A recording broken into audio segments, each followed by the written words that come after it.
زمونږ او ستاسو دا ملاقات او دا لیدل کتل دا د الله رب العزت د خپلې رضا وګرځئ.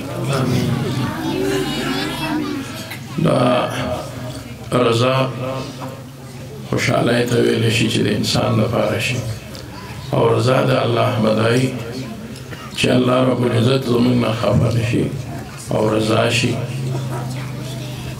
او رضا دې ته ویلی شي چې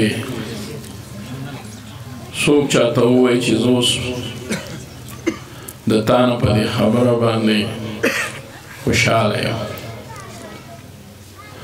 حدیث شریف کې راځي نبی علیه الصلاة والسلام فرمایي چې دا جنتیان جنت ته ورشي نو دوی به د خپل رب هغه مهمان نوازي او هغه جنت وویني.